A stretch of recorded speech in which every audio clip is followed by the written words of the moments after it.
الله نحمده ونستعينه ونستغفره ونؤمن به ونتوكل عليه ونعوذ بالله من شرور أنفسنا ومن سيئات أعمالنا من يهده الله فلا مضل له ومن يضلل فلا هادي له ونشهد أن لا إله إلا الله وحده لا شريك له ونشهد أن سيدنا وسندنا محمدا عبده ورسوله أما بعد أعوذ بالله من الشيطان الرجيم بسم الله الرحمن الرحيم إن الله لا يستحي أن يضرب مثلا ما بعوضة فما فوقها فأما الذين آمنوا فيعلمون أنه الحق من ربهم وأما الذين كفروا فيقولون ماذا أراد الله بهذا مثلا يضل به كثيرا ويهدي به كثيرا وما يضل به إلا الفاسقين آمنت بالله صدق الله مولانا العلي العظيم وصدق رسوله النبي الكريم ونحن على ذلك لمن الشاهدين والشاكرين والحمد لله رب العالمين. محترم بھائی اور ساتھیو، السلام علیکم ورحمۃ اللہ وبرکاتہ. قرآن کریم کو سیکھنے کے لیے جمع ہونا اللہ کی نظر میں ایک بہترین عبادت ہے. بخاری شریف کی حدیث بڑی مشہور ہے، بہت سے لوگوں کو یاد بھی ہوگی، مفہوم سنا بھی ہوگا.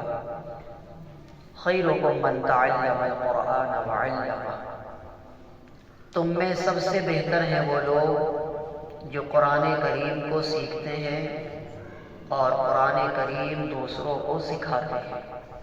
سب سے بہتر ان لوگوں کو قرآن میں اور حدیث میں بتایا گیا ہے. ایک آدمی یہ دعویٰ کرتا ہے کہ میں فلاں سے محبت کرتا ہوں اور وہ اس کی بات کو نہ مانے اور اس کی بات کو نہ سمجھے اور اس کی بات کو غور سے نہ سنے، تو یہ کیسے محبت کا دعویٰ ہوا؟ یہ تو جھوٹا ہے. اگر ہم یہ کہتے ہیں کہ ہمیں قرآن کریم سے محبت ہے تو پھر محبت کا حق یہ ہے کہ ہم قرآن کریم کو سمجھیں.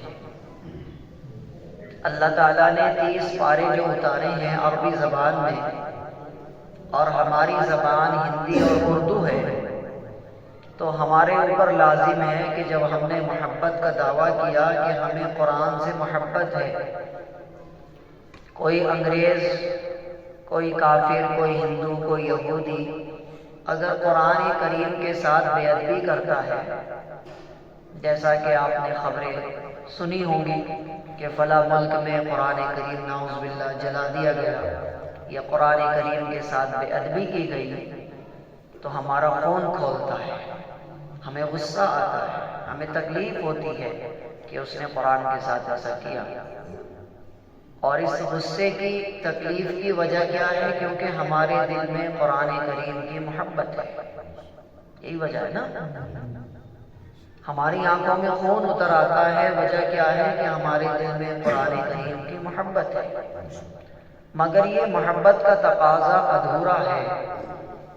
اس وقت پورا ہوگا کہ اگر وہ بے ادبی کرنے والا، وہ قرآن کریم کو جلانے والا یا نعوذ باللہ اس کے ساتھ بدتمیزی کرنے والا اگر آپ سے یوں کہے کہ تمہیں جتنی زیادہ تکلیف یہ بات کو سن کر دیکھ کر ہوئی ہے اور تم یہ دعویٰ کرتے ہو کہ قرآن کریم کی محبت دل میں تمہارے موجود ہے، تو کیا تم قرآن پڑھے ہوئے ہو؟ تمہارے 100 آدمیوں میں سے کتنے % قرآن پڑھے ہوئے ہیں؟ اگر وہ یہ سوال کر لے کہ بچپن سے 55 کی عمر آ گئی ہے، قرآن کریم کو سمجھنے کے لیے تم نے کوشش کی ہے،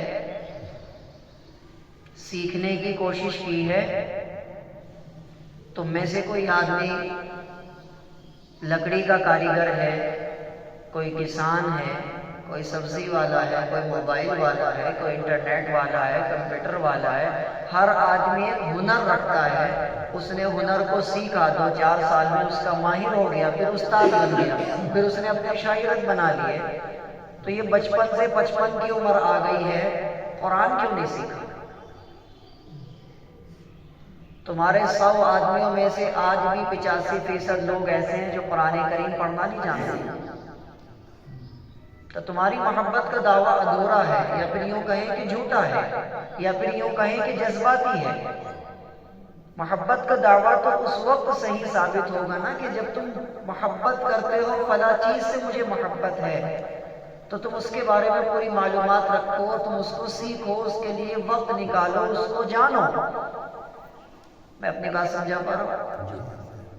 اگر مجھے محبت ہے قرآن سے تو پھر میں قرآن کو پہلے تو سیکھوں گا، اس کے بعد اس کی ہندی اور اردو سمجھنے کی کوشش کروں گا، اور اگر میں پڑھا لکھا نہیں ہوں تو پڑھے لکھے لوگوں کی محفل میں بیٹھ کر قرآن کریم کو سیکھنے کی تمنا اور تڑپ پیدا کروں گا اپنے اندر، تبھی تو محبت کا دعویٰ صحیح ثابت ہوگا۔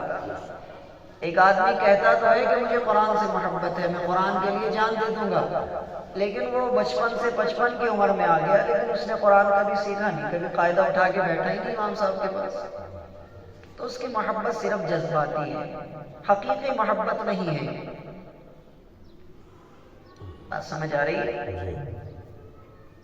حضرت عمر رضی اللہ تعالی عنہ اللہ کے رسول علیہ السلام کے صحابی بھی ہیں، رشتہ دار بھی ہیں، اور حضرت عمر وہ ہیں کہ جن کا مرتبہ اتنا بڑا ہے کہ جس راستے سے گزر جائیں شیطان بھی اس راستے سے نہیں گزرتا۔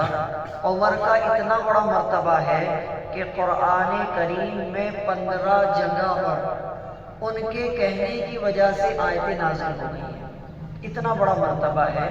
قرآن کریم بھی عربی زبان میں ہے، اور ان لوگوں کی زبان بھی عربی ہے، وہ ماں کے پیٹ سے عربی زبان لے کر آئے ہیں۔ اس کے باوجود عمر رضی اللہ تعالیٰ عنہ نے قرآن کریم کی ایک سورت جس کا نام سورہ بقرہ ہے، الف لام میم ذالک الکتاب لا ریب فیہ، یہ سورت کو سیکھنے میں کتنے سال لگائے تھے؟ بتایا تھا 12 سال لگا دیے تھے صرف سورہ بقرہ کو سیکھنے میں۔ ان کی زبان بھی عربی ہے، سکھانے والے محمد رسول اللہ بھی ہیں، صحابہ بھی موجود ہیں، جی حضرت ابن عباس جیسے مفسر قرآن بھی موجود ہیں۔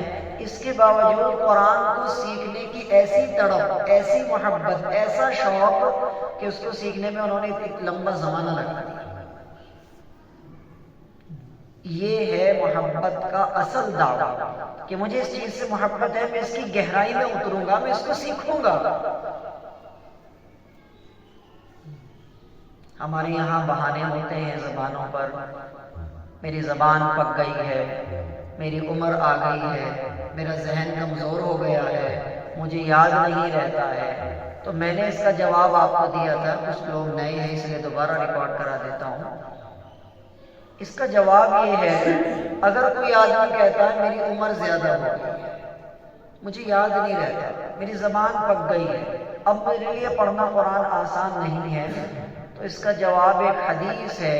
اللہ کے رسول علیہ السلام نے فرمایا، اگر کوئی آدمی قرآن کریم کو کسی بھی عمر میں سیکھنا شروع کرے اور پورا سیکھنے سے پہلے وہ اللہ کو پیارا ہو جائے، اس کی موت آ جائے، اللہ رب العزت 2 فرشتے متعین فرماتے ہیں، روز اس کے اندر آ کر روح ڈالتے ہیں اور اس کو ٹیک لگا کر بٹھاتے ہیں قبر میں، اور اس سے قرآن کریم سکھانے کے لیے کہتے ہیں، یہاں تک کہ اس کو پورا قرآن سکھاتے ہیں۔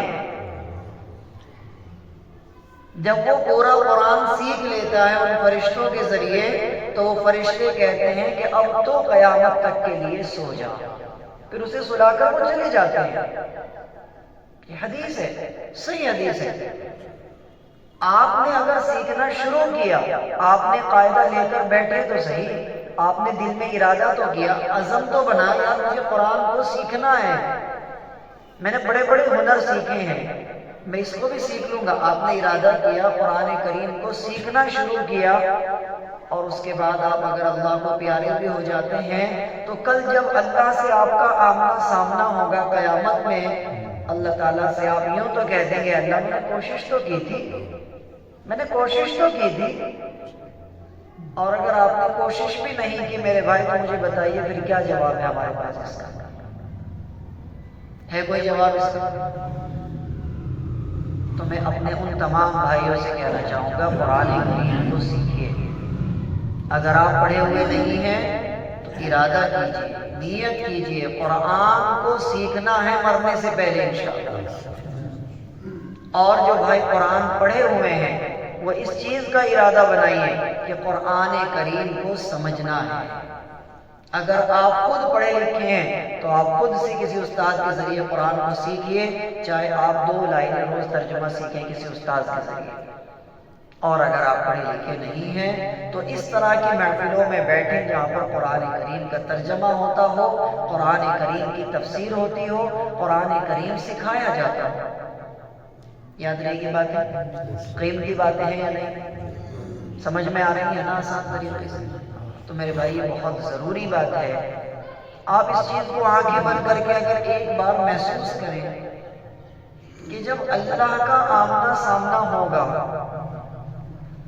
اگر اللہ پاک نے کہہ دیا او میرے بندے، او میری بندی، میں نے تجھے 60-70 سال کی زندگی دی، 80 سال کی زندگی دی، اس زندگی میں تو نے سبھی کچھ تو کیا، میری کتاب کو تو نے اتنی بھی اہمیت نہ دی کہ اس کو سیکھنا شروع ہی کر دیتا۔ بہانے تو نے 100 بنائے لیکن سیکھنے کی ہمت اور شروعات کبھی نہیں کی۔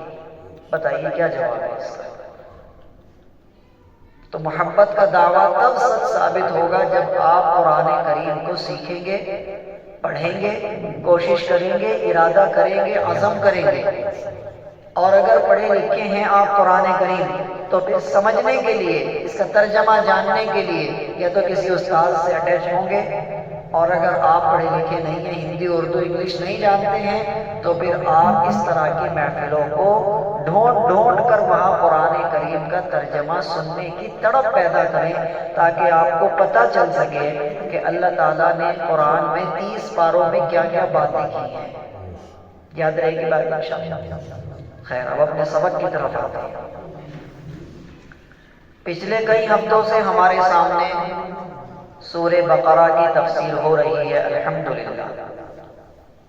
قرآن کریم کی دوسری سورت ہے سورہ بقرہ۔ بقرہ کے معنی آتے ہیں عربی زبان میں گائے، یہ میں بتا چکا ہوں۔ بقرہ کے معنی عربی زبان میں گائے کے آتے ہیں، کیونکہ اس سورت میں گائے کا ایک بہت لمبا چوڑا واقعہ بیان کیا گیا ہے جو کہ آدھے پارے کے بعد شروع ہوگا۔ جب اپنے موقع پر آئے گا تو میں تبھی اس کو بتاؤں گا انشاءاللہ۔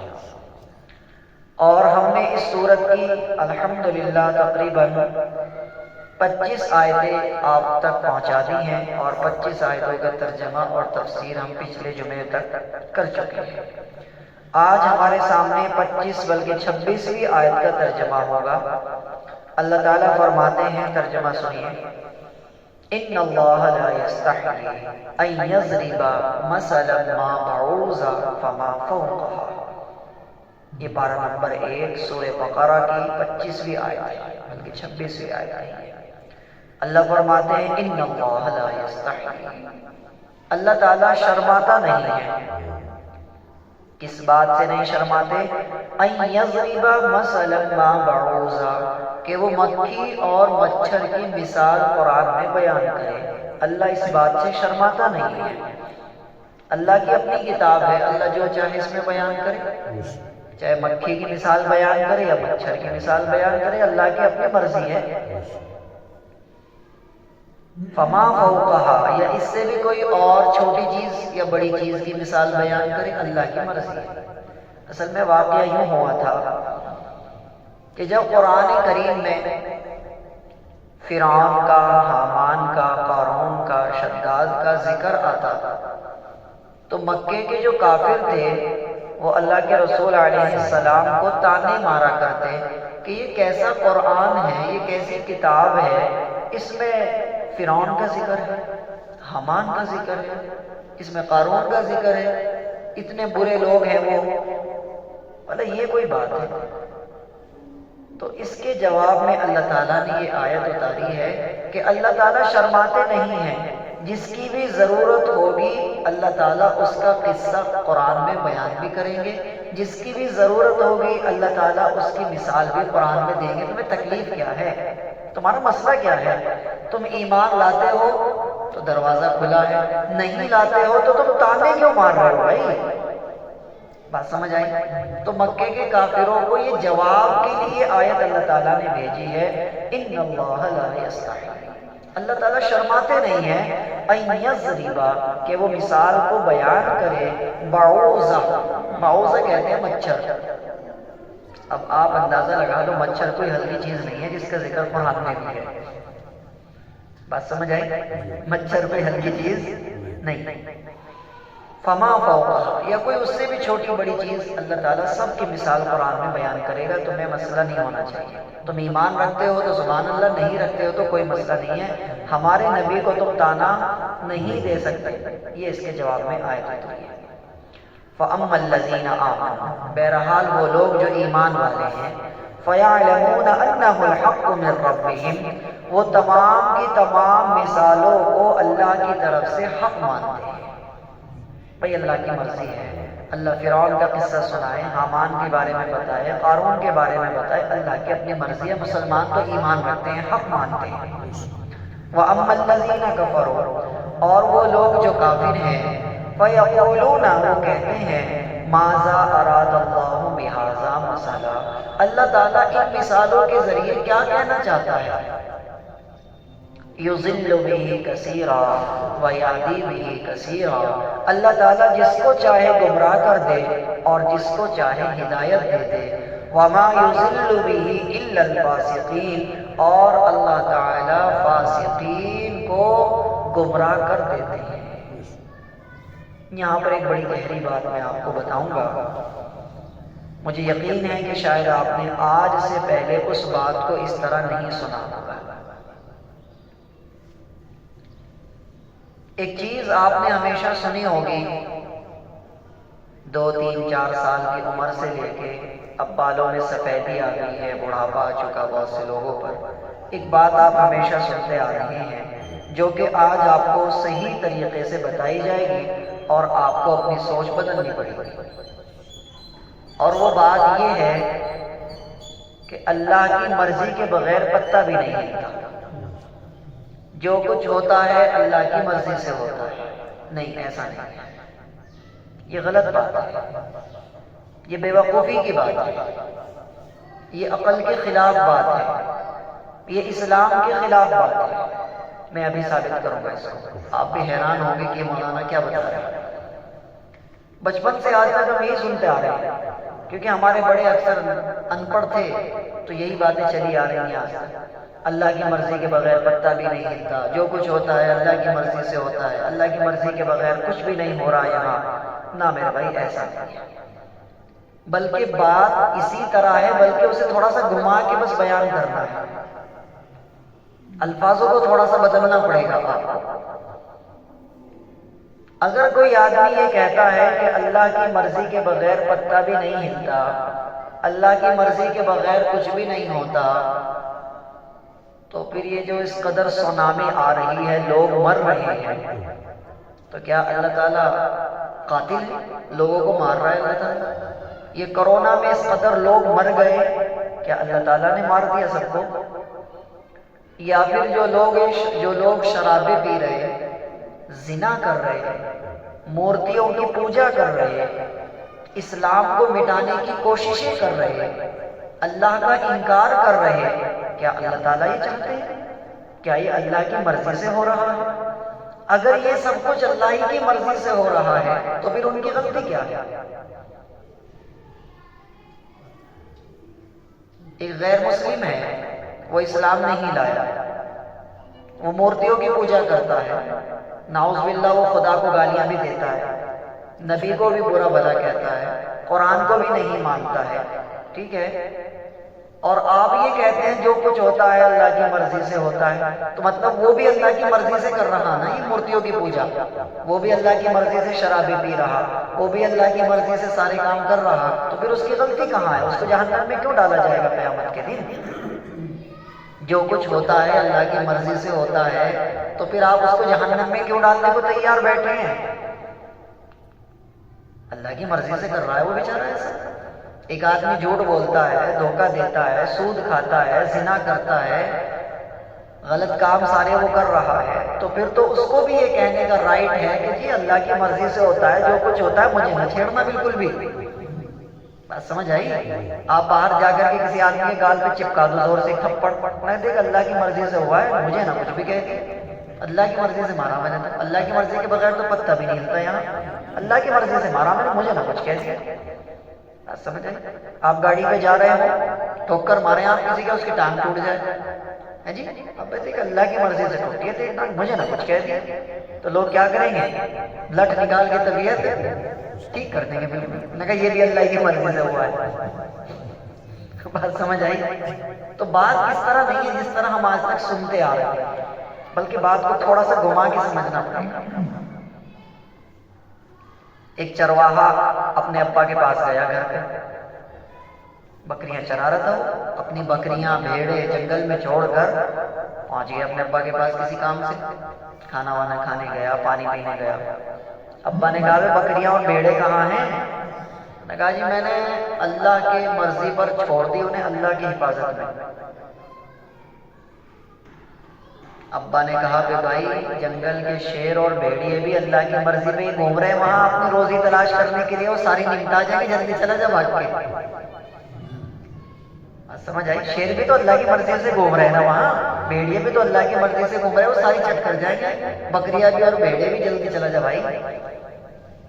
نہ میرے بھائی اس طرح نہیں ہے جس طرح ہم سنتے آ رہے ہیں۔ دیکھو میں یہ بات بہت بار بتا چکا ہوں، 1 2 3 4 5 6 10 12 50 100 نہیں، ہزاروں باتیں ایسی ہیں جو علم نہ ہونے کی وجہ سے یا تو ان کو غلط طریقے سے مشہور ہو گئی وہ باتیں، یا ان کو ان پڑھ لوگوں نے غلط طریقے سے چلا دیا، حالانکہ وہ تھی کسی اور طرح لیکن ان کو بتا کسی اور طرح دیا، بس وہ وہی چلی آ رہی ہے آج تک۔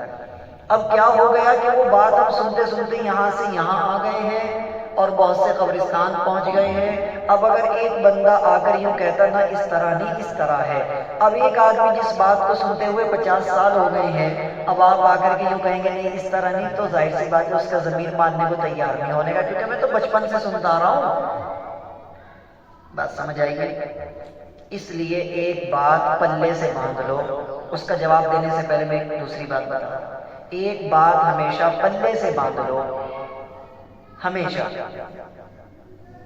بتانے والا کوئی کتنا ہی بڑا بزرگ ہے، کوئی کتنا ہی بڑا عالم ہے، اور کوئی کتنا ہی بڑا حضرت کیوں نہ ہے، نبی کے علاوہ جتنی بھی انسانیت ہے سب سے غلطیاں ممکن ہیں۔ بات سمجھ آ رہی ہے؟ سب سے غلطیاں ممکن ہیں۔ امام اعظم ابو حنیفہ رحمۃ اللہ علیہ سے بہت سارے مسائل غلط لکھے گئے تھے، بعد میں ان کے شاگرد امام ابو یوسف اور امام محمد 2 شاگرد گزرے ابو حنیفہ کے، انہوں نے آ کر کے کہا کہ یہ 2 مسائل، یہ بہت سارے مسئلے غلط بتا دیے انہوں نے، مسئلے اس طرح ہیں۔ ابو حنیفہ سے غلطیاں ہوئی۔ ابو حنیفہ سے تھوڑا سا اوپر کو چلے، صحابہ آتے ہیں، صحابہ سے بڑے بڑے گناہ ہوئے، زنا ہوا ہے، چوریاں ہوئی ہیں، بہت سارے گناہ ہوئے صحابہ سے، کیونکہ وہ انسان تھے، وہ نبی نہیں تھے۔ تو کبھی بھی اپنے ذہن میں یہ بات مت رکھنا کہ یہ اتنے بڑے حضرت ہیں، ان سے غلطی کیسے ہو جائے گی، بے شک ہو سکتی ہے، یہ نبی نہیں ہے۔ میری بات شاید کچھ لوگوں کی سمجھ میں نہ آئے، لیکن کوشش کیجئے سمجھنے کی، آ جائے گی انشاءاللہ جب آپ کوشش کریں گے کہ یہ اتنے بڑے عالم ہیں، ان سے غلطی ہو سکتی ہے، وہ انسان ہیں۔ مولانا طارق جمیل صاحب سے اتنی بڑی بڑی غلطیاں ہو گئی بیان کرنے کے دوران، بعد میں انہوں نے آ کر میڈیا پہ کہا بھائی میرے سے غلطی ہوگی، زمانے پھسل گئی، غلط نکل گئی بات۔ طارق جمیل اتنے بڑے آدمی، سمجھ آ رہی ہے؟ تو کسی بھی آدمی سے، وہ ان پڑھ ہے، وہ بزرگ ہے، وہ نیک دیکھنے میں نیک ہے، وہ عالم ہے، یا پھر وہ صوفی ہے، یا وہ خانقاہ سے جڑا ہے، تبلیغ سے جڑا ہے، وہ کہیں سے بھی جڑا ہے، غلطیاں سب سے ہونا ممکن ہے۔ یہ بات پلے سے باندھ لو۔ اگر کوئی چیز صحیح ہو سکتی ہے، اللہ کا قرآن، محمد رسول اللہ صلی اللہ علیہ وسلم کی حدیث ہے جو غلطی سے پاک ہے بالکل۔ بات سمجھ آ گئی؟ آ گئی نہ سمجھ؟ اس بات کو پلے سے مان کے رکھو کہ غلطیاں سب سے ہو سکتی ہیں۔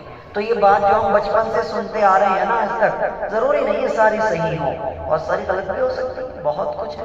مثلا آپ حضرات نے آج تک بچپن سے یہ سنا ہوگا کہ جو عورت عدت میں بیٹھتی ہے اس کو آسمان سے پردہ ہے۔ غلط پردہ، کوئی پردہ نہیں، بالکل غلط پردہ۔ آج کے دور میں آپ نے یہ سنا ہوگا کہ بھائی اس کو موبائل پہ بات نہیں کرنی چاہیے، اس کو نہانا نہیں چاہیے، اس کو ویڈیو کال پہ بات نہیں کرنی چاہیے، اس کو سر میں تیل نہیں لگانا۔ بالکل غلط، بالکل جائز ہے۔ اگر وہ کھلے آسمان کے نیچے نماز پڑھے، وہ چھت پہ جا کے عدت والی عورت نماز پڑھے، وہ چار دیواری ہونی چاہیے، پردہ ہونا چاہیے، کیا برا کوئی برا؟ لیکن بچپن سے یہ سنتے آ رہے ہیں کیونکہ جہالت ہے۔ سمجھ آ رہی ہے؟ بہت ساری اس طرح کی باتیں میں گنوا سکتا ہوں۔ اب آئیے اصل ٹاپک پہ۔ قرآن کریم میں پارہ نمبر 7 اللہ تعالیٰ فرماتے ہیں وَمَا تَسْقُطُ مِن وَرَقَةٍ إِلَّا يَعْلَمُهَا، اور کوئی پتا بھی زمین پر اگر گرتا ہے إِلَّا يَعْلَمُهَا، اللہ کو اس کا علم موجود ہے، اللہ کی معلومات میں ہے وہ چیز کہ یہ بندہ یوں کرے گا، یا پھر یہ پتا گرے گا، یا پھر یہ حادثہ ہوگا، اللہ کو معلوم ہے۔ اللہ تعالیٰ نے مہر لگا کر اس کو فرض نہیں کیا ہے۔ اگر اللہ مہر لگا کے فرض کر دے گا تو پھر بندہ تو معصوم ہے نا، بندے کی غلطی کیا ہے؟ اللہ کو پہلے سے پتا ہے۔ نہیں سمجھ میں آیا؟ مثال کے طور پر میرے 2 بچے ہیں یا 2 میرے شاگرد ہیں میرے پاس پڑھنے والے، مجھے پتا ہے کہ ایک کا ذہن بہت مضبوط ہے، ایک کا ذہن بہت کمزور ہے۔ بات سمجھ آ رہی ہے؟ یہ بندہ، یہ بچہ انشاءاللہ 100 میں سے 100 نمبر لائے گا، کیونکہ میں اس کو 5 سال سے دیکھ رہا ہوں، 10 سال سے دیکھ رہا ہوں، مضبوط ذہن کا مالک ہے، اس کا کھیل میں بڑا دھیان ہے، یہ نمبر نہیں لائے گا۔ اللہ کو اسی طریقے سے ہر بندے کے بارے میں، ہر ہونے والی چیز کے بارے میں پہلے سے معلومات ہے۔ اللہ تعالیٰ نے اس کو لازم اور فرض نہیں کر دیا کہ ایسا ہو کر رہے گا، کیونکہ اگر اللہ لازم اور فرض کر دے گا پھر بندے کی غلطی کیا ہے؟ پھر ہندوؤں کی غلطی کیا ہے؟ وہ ایمان نہیں لا رہے۔ بات سمجھ آ رہی ہے؟ اب دوسری جگہ چلتے ہیں، پارہ نمبر 15 اللہ فرماتے ہیں فَمَنْ شَاءَ فَلْيُؤْمِنْ وَمَنْ شَاءَ فَلْيَكْفُرْ، تم میں سے جو چاہے ایمان لے آئے اور جو چاہے کفر کر لے۔ اِنَّا أَعْتَدْنَا لِلظَّالِمِينَ نَارًا، ہم نے جہنم بنائی ہے کافروں کے لیے۔ ایک 30 جگہ چلتے ہیں، پارہ نمبر 30 میں اللہ فرماتے ہیں أَلَمْ نَجْعَل لَّهُ عَيْنَيْنِ، کیا ہم نے تمہاری 2 آنکھیں نہیں بنائی؟ وَلِسَانًا وَشَفَتَيْنِ، ہم نے تمہاری زبان 2 ہونٹ نہیں بنائے؟ وَهَدَيْنَاهُ النَّجْدَيْنِ، ہم نے تمہارے لیے 2 راستے نہیں بنائے، صحیح اور غلط؟ اپنی عقل استعمال کرو، اپنی آنکھوں سے دیکھو اور پھر تم صحیح اور غلط میں فیصلہ کرو۔ یہ راستہ تمہیں جہنم میں لے کے جائے گا، یہ راستہ تمہیں جنت میں لے کے جائے گا۔ اب تمہاری اپنی مرضی ہے۔ اب میں اس بات پر آتا ہوں جو میں نے آپ کو شروع میں کہی تھی، کیا جو کچھ ہو رہا اللہ کی مرضی سے ہو رہا؟ نہ میرے بھائی، ایسا نہیں ہے۔ الفاظ کو تھوڑا سا بدل دو، ایسے جو کچھ ہو رہا اللہ کی اجازت سے ہو رہا، مرضی سے نہیں ہو رہا۔ اللہ کی اجازت ہے، تم شراب پی لو، اللہ میں ہاتھ تھوڑی پکڑیں گے آپ تمہارا، لیکن تمہارے لیے جہنم ہے، قبر میں عذاب ہے۔ تم چاہے کفر اختیار کر لو، اللہ میں ہاتھ نہیں پکڑیں گے تمہارا۔ تم جھوٹ بولو تو تمہارا منہ کڑوا نہیں ہونے کا جھوٹ بولنے سے، تمہارا منہ کڑوا نہیں ہونے کا جھوٹ بولنے سے۔ سچ کا اور جھوٹ کا ذائقہ الگ الگ نہیں ہوتا، حلال لقمہ حرام لقمہ الگ الگ ذائقہ نہیں ہوگا۔ سود کے پیسے اور حلال کے پیسے دونوں ایک جیسے ہیں، دونوں پر گاندھی بنا ہوا ہوگا، الگ الگ نہیں ہوگا۔ حرام کے پیسے سے آپ شربت پیو وہ بھی میٹھا رہے گا، حرام کے پیسے سے شربت پیو وہ بھی میٹھا رہے گا۔ بس تو دنیا میں جو کچھ ہو رہا اللہ کی اجازت ہے، جو چاہے کرو دنیا میں، لیکن ہم نے تمہارے لیے محمد رسول اللہ کو بھیجا، ہم نے تمہارے لیے قرآن کو بھیجا، ہم نے تمہارے لیے حدیثوں کو بھیجا، ہم نے تمہیں عقل دی، سمجھ دی، سوچنے کی صلاحیت دی، ہم نے تمہارے سامنے جنت بھی رکھی، جہنم بھی رکھی، دونوں راستے رکھ دیے، ہم نے تمہیں پورا اختیار دے دیا۔ اگر تم نے نیکی کا راستہ اختیار کیا تو جنت ہے، برائی کا راستہ اختیار کیا تو جہنم ہے۔ جو کچھ ہو رہا اللہ کی اجازت سے ہو رہا، اللہ کی مرضی نہیں ہے اس میں۔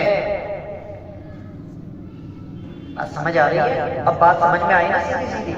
تو بات اس طرح تھی، اسے جہالت کی وجہ سے ایسے موڑ دیا گیا کہ جو کچھ ہو رہا اللہ کی مرضی کے بغیر، نہیں ایسا نہیں ہے، اللہ کی اجازت سے ہو رہا جو کچھ ہو رہا ہے، اللہ کی اجازت ہے، اللہ کی اجازت ہے۔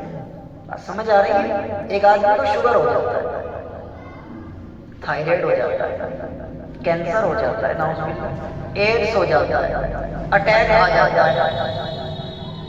اللہ کی مرضی نہیں تھی کہ تمہیں شوگر ہو، اللہ نے تمہیں کیوں شوگر دی کہ اللہ کو کیا فائدہ ہوگا شوگر دے کے؟ اللہ کو کیا فائدہ ہوگا تمہیں تھائرائڈ دے کے؟ اللہ کو کیا فائدہ ہوگا تمہیں فالج دے کے؟ اللہ میاں نہیں یہ کام کرتا۔ دنیا میں کوئی نہ کوئی اس کی وجہ رہی ہے اور پھر اللہ کی اجازت سے تمہیں وہ بیماری آئی ہے، آئی اللہ کی اجازت سے ہے، لیکن دنیا میں کوئی نہ کوئی سبب اس کا ضرور رہا ہے، دنیا میں کوئی نہ کوئی اس کا سبب ضرور رہا ہے۔ تھوڑی باریک باتیں ہیں، کچھ لوگوں کی سمجھ میں آئیں گی، کچھ کی سمجھ میں نہیں آئیں گی۔ آئی اللہ کی اجازت سے ہی ہے وہ بیماری، آئی اللہ کی اجازت سے ہے، لیکن دنیا میں کوئی نہ کوئی سبب، وجہ، ریزن ضرور رہا ہوگا اس کا۔ بات سمجھ آ رہی ہے؟ اللہ میاں کا کوئی فائدہ نہیں ہے کسی کو بیمار کر کے، اللہ میاں کا کوئی فائدہ نہیں ہے۔ اب ایک اور بات آپ کے ذہن میں شاید پیدا ہو رہی ہے کہ جی مولانا ایک آدمی بیمار ہے، تکلیف میں ہے، بے روزگار ہے، مصیبتوں میں ہے، تنگی میں ہے، تو یہ تنگیاں کیوں آئی ہیں اس کے اوپر، پریشانیاں کیوں آئی ہیں اس کے اوپر؟ اس کا جواب ہے پارہ نمبر 5 میں۔ اللہ فرماتے ہیں ما اصابک من حسنۃ فمن اللہ، اللہ نے اس کا جواب دیا تمہارے اوپر جو بھی بھلائی آتی ہے، خیر آتی ہے، رزق، صحت، اچھی اولاد، اچھی کچھ بھی دنیا میں تمہیں جو چیز فائدہ پہنچا رہی ہے، بھلائی ہے، جس کو تم خیر سمجھتے ہو، فمن اللہ، وہ اللہ کی طرف سے۔ ما اصابک من حسنۃ فمن اللہ، جو بھی کچھ تمہارے اوپر بھلائی آئی ہے وہ اللہ کی طرف سے۔ وما اصابک من سیئۃ فمن نفسک، اور جو بھی تمہیں تکلیف پہنچی ہے وہ تمہارے اپنے گناہوں کی نحوست ہے۔ فمن نفسک کا جو لفظ ہے عربی زبان میں، قرآن میں، یہ بتا رہا ہے کہ تمہیں جو بھی تکلیف آئی ہے، جو بھی مصیبت آئی ہے، جو بھی تمہیں پیش آیا ہے معاملہ۔ حضرت عائشہ کی روایت ہے، اللہ کے رسول علیہ السلام سے روایت کرتی ہیں، اللہ کے رسول نے فرمایا اگر تمہارے پیر میں ڈھیلا بھی لگتا ہے، کانٹا بھی چبھتا ہے، وہ تمہارے اپنے گناہوں کی نحوست ہے۔ یہ اللہ میاں پہ نہ ڈالنا کرو ساری چیزیں، اللہ میاں نے کرا، اللہ میاں نے کرا، اللہ میاں نے کرا، اور تو نے بھی کچھ کرا نہیں۔ علامہ اقبال نے کہا تھا ہنسی آتی ہے حضرت انسان پر، کار بد خود کرے لعنت کرے شیطان پر۔ بدی تو خود کرتا پھر رہا اور شیطان پہ لعنت کرتا پھر رہا۔ اب بتاؤ، اب تو شیطان بند ہے رمضان میں، ہے جی، حدیث میں آیا شیطان بند ہو جاتا ہے رمضان میں۔ بتاؤ کتنے لوگ روزہ نہیں رکھ رہے، کتنے لوگ تراویح نہیں پڑھ رہے، کتنے لوگ ایسے ابھی کھلا گناہ کرتے پھر رہے۔ تو یہ چیز اللہ تعالیٰ نے ثابت کر دی کہ سب کو شیطان نہیں کرا رہا، تو کر رہا۔ شیطان تو ہم نے بند کر دیا تھا رمضان میں، چاند دیکھتے ہی۔ بات سمجھ آئی نا؟ وما اصابک من سیئۃ فمن نفسک، اس آیت کو سمجھنا ہے۔ تمہیں جو بھی تکلیف پہنچ رہی ہے، جو بھی مصیبت آ رہی ہے، جو بھی پریشانی آ رہی ہے، فمن نفسک، وہ تمہاری اپنی ذات کی وجہ سے ہے، تمہارے اپنے گناہوں کی وجہ سے ہے۔ اب سوال یہاں پیدا ہوتا ہے کیا یہ حکم سب کے لیے ہے؟ اس سے نبی باہر ہے۔ نبیوں پر جو مصیبت آتی ہے وہ ان کے گناہوں کی وجہ سے نہیں آتی، کیونکہ نبی کا گناہ نہیں ہوتا، نبی معصوم ہوتا ہے۔ تو نبی پر جو کچھ مصیبت آئی ہے وہ آزمائش ہے۔ نبی معصوم ہے، نبی کے گناہ نہیں ہوتے۔ نبی کے اندر اللہ تعالیٰ وہ سافٹ ویئر ہی نہیں ڈالتے کہ وہ گناہ کر لیں، گناہ سے پاک ہوتے ہیں نبی۔ سمجھ آ رہی ہے؟ نبی کے علاوہ جتنے بھی زمین پر لوگ ہیں، اگر وہ اللہ کے نزدیک بڑا مرتبہ رکھتے ہیں تو وہ آزمائش کہی جائے گی، اور اگر کوئی ہمارے جیسا چھوٹے درجے کا آدمی ہے تو ہمیں تو یہی سمجھنا ہے کہ میرے اوپر جو بھی تکلیف آئی ہے یقیناً یہ میرے اپنے گناہوں کی نحوست ہے، یہ میرے اپنے گناہوں کی نحوست ہے۔ میرے اوپر جو مصیبت آئی ہے، کیوں؟ کیونکہ میں جیسے ہی قرآن کو کھولتا ہوں تو سب سے پہلی آیت مجھے کیا نظر آتی ہے؟ الحمدللہ رب العالمین الرحمن الرحیم۔ بڑا مہربان ہے تیرا رب، بڑا کریم ہے تیرا رب، 70 ماؤں سے زیادہ چاہنے والا ہے تیرا رب۔ یہ سب سے پہلے آیت میرے سامنے آتی ہے تو معلوم ہوتا ہے کہ رب نے مجھے تکلیف میں نہیں ڈالا، تکلیف آئی ہے تو رب کی اجازت سے آئی ہے۔ وجہ وہ ہے جو قرآن نے بتائی ہے، میرے اپنے گناہ ہیں۔ بہت سارے تو وہ ہے جو میں کر کے بھول گیا، بہت سارے وہ ہے جن کو میں گناہ ہی نہیں سمجھ رہا، کیونکہ میرے پاس علم نہیں ہے، میں ان پڑھ ہوں، میں گناہ ہی نہیں سمجھ رہا اس کو۔ تو بہت سارے وہ ہیں جو میں کر کے بھول گیا، بہت سارے وہ ہیں جن کو میں گناہ ہی نہیں سمجھ رہا ہوں۔ لیکن جو بھی تکلیف آئی ہے، بیماری آئی ہے، مصیبت آئی ہے، جو بھی کچھ آیا ہے میرے اوپر جو ہے، میں تو اس کو گناہ ہی سمجھوں گا، میرے گناہوں کی سزا ہے۔ سامنے والے پر ہے تو میں سمجھوں گا بھائی پتہ نہیں اس کے یہاں اللہ کا کیا درجہ ہو سکتا ہے، اس پر آزمائش ہو۔ امام غزالی رحمۃ اللہ علیہ، حضرت علی رضی اللہ تعالیٰ عنہ فرماتے ہیں دونوں حضرات کہ تیرے اوپر جو بھی پریشانی تکلیف آئے تو یہ سمجھ کہ میرے گناہ کی نحوست ہے، سامنے والے پر اگر کوئی مصیبت تکلیف ہے تو اس کو یہ سمجھ کہ وہ شاید اللہ کی طرف سے اس کے اوپر آزمائش آئی ہے۔ سامنے والے کی تکلیف کو اس کے گناہ کی سزا نہ سمجھ، اگر تو اس کو بھی اس کے گناہ کی سزا سمجھے گا تو یہ تکبر ہے۔ سامنے والا اگر تکلیف میں نظر آتا ہے تو یہ سمجھ اللہ کی طرف سے آزمائش ہے۔ تیرے اوپر جو تکلیف مصیبت آئی ہے یہ سمجھ کہ میرے اپنے گناہوں کی نحوست ہے۔ بات سمجھ آ رہی ہے؟ یہ بہت اعلیٰ اوپر درجے کی بات ہے، تو لہٰذا اس جملے کو ہمیں آج کے بعد ٹھیک کر دینا ہے انشاءاللہ کہ جو کچھ ہوتا ہے اللہ کی اجازت ہے، اللہ کی اجازت سے ہو رہا جو کچھ ہو رہا۔ اللہ کی مرضی نہیں ہے لوگ شرابیں پئیں، اللہ کی مرضی نہیں ہے لوگ زنا کریں، اللہ کی مرضی نہیں ہے بوائے فرینڈ گرل فرینڈ کا کلچر بنے، اللہ کی مرضی نہیں ہے لوگ روزہ توڑیں، روزہ چھوڑیں، اللہ کی مرضی نہیں ہے لوگ مسلمان مار رہے ہیں ایک دوسرے کو، یا پھر ہندو لوگ کافروں لوگ مسلمانوں کو مار۔ اللہ کی مرضی نہیں ہے، اللہ کی اجازت ہے، اور وجہ کوئی نہ کوئی ہے، ہمارے گناہوں کی نحوستیں ہیں، ہم نے دین سے غداریاں کی ہیں، اس کی نحوست ہے۔ بات سمجھ آ گئی ہے؟ اللہ مجھے بھی اور آپ کو بھی خوب خوب سمجھنے کی توفیق عطا فرمائے۔ تو یہی بات یہاں پر فرمائی یُضِلُّ بِهِ کثیرا، یہ اسی آیت کا ترجمہ اور تفسیر تھی جو میں نے اتنی لمبی تقریر کی ہے۔ یُضِلُّ بِهِ کثیرا وَیَهْدِی بِهِ کثیرا وَمَا یُضِلُّ بِهِ إِلَّا الْفَاسِقِینَ، اور اللہ گمراہ نہیں کرتا ہے مگر نافرمانوں کو اور فاسق لوگوں کو۔ اللہ تعالیٰ ان کو گمراہ کرتا ہے جو فاسق ہیں، گناہوں میں ڈٹے ہوئے ہیں، توبہ نہیں کرتے۔ یہ اللہ تعالیٰ مجھے بھی اور آپ کو بھی خوب خوب عمل کی توفیق عطا فرمائے۔ مختصر سا ذکر کریں گے، اس کے بعد دعا کریں گے۔ کعبے کی طرف رک کر کے بیٹھ جائیں، کچھ دیر ذکر کریں گے انشاءاللہ۔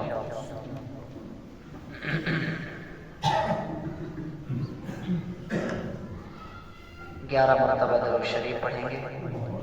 اللہم صلی علی محمد وعلی آل محمد کما صلیت علی ابراہیم صلی اللہ علی محمد صلی اللہ علیہ وسلم صلی اللہ علی محمد صلی اللہ علی محمد صلی اللہ علیہ وسلم صلی اللہ علی محمد صلی اللہ علیہ وسلم۔ جب کہیں گے لا الہ تو اپنی گردن کو دائیں کندھے کی طرف اٹھائیں گے اور دل میں نیت کریں گے میرے دل سے دنیا کی محبت نکل جائے، اور جب کہیں گے الا اللہ تو اپنی گردن کو ذرا دل پر جھٹکا دیں گے اور دل میں نیت کریں گے میرے دل میں اللہ کی محبت پیدا ہو جائے۔